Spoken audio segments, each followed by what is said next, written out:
રબડી તો તમારા ઘરે તમે અનેક પ્રકારની બનાવો છો, પરંતુ આ રબડી તો સ્વાદમાં એટલી સરસ છે ને કે જો એકવાર તમે તેનો ટેસ્ટ કર્યો ને તો તમારે ઘરે કોઈ પણ નાના પ્રસંગ હોય કે કોઈ પણ વાર તહેવાર આવે છે અથવા તો તમારે ફરાળમાં બનાવવી હોય ને તો પણ બનાવી શકશો. તો ખૂબ સરસ એવી આજે ગુલાબની રબડી બનાવીશું. જો નવરાત્રિ છે તો માતાજીના ભોગમાં અથવા ઘરે ઠાકોરજી બિરાજે છે તો તેના ભોગમાં પણ બનાવી શકો છો. ચલો જોઈ લઈએ રેસીપીને. તો જો અહીં મેં 2 લીટર ફૂલફેટ દૂધ લીધું છે. તમે ગાયનું પણ લઈ શકો અથવા તો ભેંસનું પણ લઈ શકો છો, જે તમારા ઘરે આવે તે તમે લઈ શકો. તો દૂધને અત્યારે ફાસ્ટ ફ્લેમ પર આપણે ઉકાળી રહ્યા છીએ. આ રીતે જ્યારે દૂધ ઉકળવાની શરૂઆત થઈ જાય ત્યારે આપણે ગેસની ફ્લેમ ધીમી કરી દેવાની છે. એટલે સુધી આપણે પહેલાં પ્રોસેસ કરી લેવાની છે. જો એકદમ સરસ એવું ઉકળવા લાગ્યું છે, જ્યારે આ ઉકળવા લાગે ત્યારે ગેસની ફ્લેમ ધીમી કરીને અહીં આપણે રોઝ વોટર એટલે કે જે ગુલાબનું પાણી હોય છે, તો ગરમ કરેલા પાણીમાં મેં ગુલાબની પાંદડીને 3 કલાક પલાળી રાખી હતી. એટલે સરસ એવી તેની દેશી ગુલાબની સુગંધ તેમાં આવી જાય છે. તો 3 ચમચી પ્રમાણે આપણે તે ઉમેરી દેવાનું છે. ત્યાર પછી 2 ચમચી પ્રમાણે આપણે જે કેસર આવે છે તેનું પાણી, તેને પણ ગરમ પાણીમાં પલાળ્યું હતું, તેનું પાણી પણ 2 ચમચી જેટલું ઉમેરી દેવાનું છે. અને તેને 2 મિનિટ માટે આપણે ધીમા ગેસ પર બોઇલ કરવાનું છે, એટલે કે ઉકાળવાનું છે. જો અત્યારે એકદમ પાતળું છે. ત્યાર પછી અહીં 100 ગ્રામ જેટલી દેશી ગુલાબની પાંદડી લેવાની છે. અત્યારે આપણે ગુલાબની રબડી બનાવી રહ્યા છીએ. જો ચૈત્ર માસ છે અને ગુલાબ તાસીરના ખૂબ ઠંડા છે, તો ઘરમાં તમે આમનમ ખાવા પણ કરી શકો છો. અત્યારે નવરાત્રિ છે તો ઉપવાસમાં પણ બનાવી શકો છો. તો 100 ગ્રામ જેટલી ગુલાબની પાંદડીને ધોઈને આપણે અંદર ઉમેરી દેવાની છે. અને અત્યારે કેવી ગુલાબી દેખાય છે, તેનો કલર આપણે એકદમ ચેન્જ થવા દેવાનો છે. તો હવે તેને 3 મિનિટ ઉકાળ્યા પછી આપણે 150 ગ્રામ પ્રમાણે દૂધનો માવો લેવાનો છે. જો માવો અત્યારે મેં દૂધને બાળીને કર્યો છે. તમે ઇન્સ્ટન્ટ માવો પણ મિલ્ક પાવડરનો પણ બનાવી શકો છો.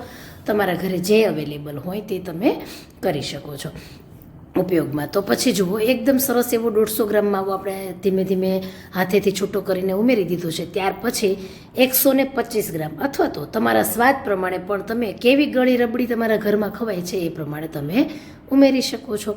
તો અહીં મેં જુઓ મોટી મિશ્રી આવે કે જે ધાગાવાળી હોય, દોરાવાળી હોય, અથવા તો ખડી સાકર જેને આપણે કહીએ તે ઉમેરી દેવાની છે. તમે ખાંડનો પણ ઉપયોગ કરી શકો છો. તો એકદમ સરસ એવી તેનાથી મીઠાશ આવતી હોય છે. તો આપણે તેને મિક્સ કરતા જશું અને એકદમ નેચરલી બને છે આ રીતે.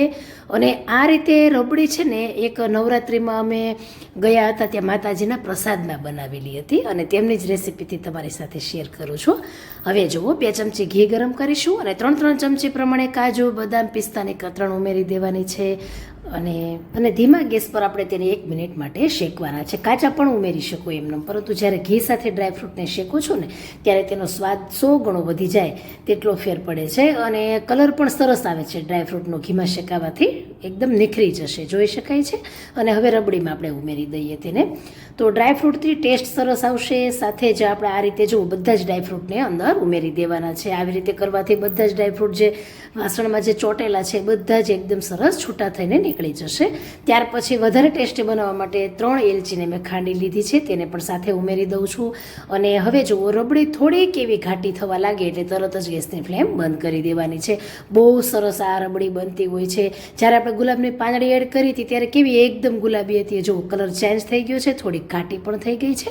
હવે તેને ફ્રીજમાં ઠંડી કરી દેશું. તો જુઓ 2 કલાક માટે મેં ફ્રીજમાં રબડીને ઠંડી કરી હતી, તો તેની થિકનેસ તમે જોઈ શકો છો કેટલી સરસ આવી ગઈ છે.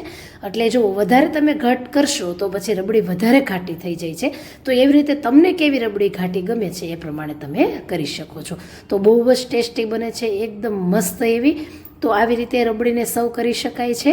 અને તમે રાજસ્થાની રબડી ખાધી હોય તો ઘણી ખરી રાજસ્થાની રબડી બહુ જ વખણાતી હોય છે, તો એને પણ ટક્કર આપે એવી આ રબડી થાય છે. કેમ કે આપણે તેમાં માવો ઉમેર્યો છે, ડ્રાયફ્રૂટ ઉમેર્યા છે, સાથે ગુલાબની પાંદડી ઉમેરી છે. એનાથી ટેસ્ટ એન્હાન્સ થઈને એકદમ નિખરી આવે છે અને બહુ જ ટેસ્ટી લાગતો હોય છે. તો જો ડ્રાયફ્રૂટ મેં થોડાક ઉમેર્યા છે અને રોઝ પેટલ ઉમેરી છે. તો આવી રીતે તમે તેને ગાર્નિશ કરી શકો છો. ત્યાર પછી એને હું અલગ રીતે થોડીક સર્વ કરું છું. તો જુઓ આ રીતે બ્રેડને કટ કરી લેવાની છે. તો રાઉન્ડ રીતે પણ તમે કરી શકો, આખી બ્રેડનો પણ યુઝ કરી શકો છો. તો અત્યારે હું રાઉન્ડ કરી રહી છું. તો આવી બ્રેડને આપણે 7 થી 8 બ્રેડને આપણે કટ કરી લેશું. જેવી રીતે તમારા ઘરમાં સભ્યો છે એ પ્રમાણે તમે બ્રેડનો યુઝ કરી શકો છો. અને બ્રેડ ક્રમ્સમાં તમે આ જે એક્સ્ટ્રા બ્રેડ વધી હોય તેને પણ ઉપયોગ કરી શકો છો. ત્યાર પછી આ બ્રેડને આપણે રોસ્ટ કરવાની છે. તો એક નોનસ્ટિક તવા પર મેં ઘી આ રીતે ઉમેર્યું છે અને શેકી છે.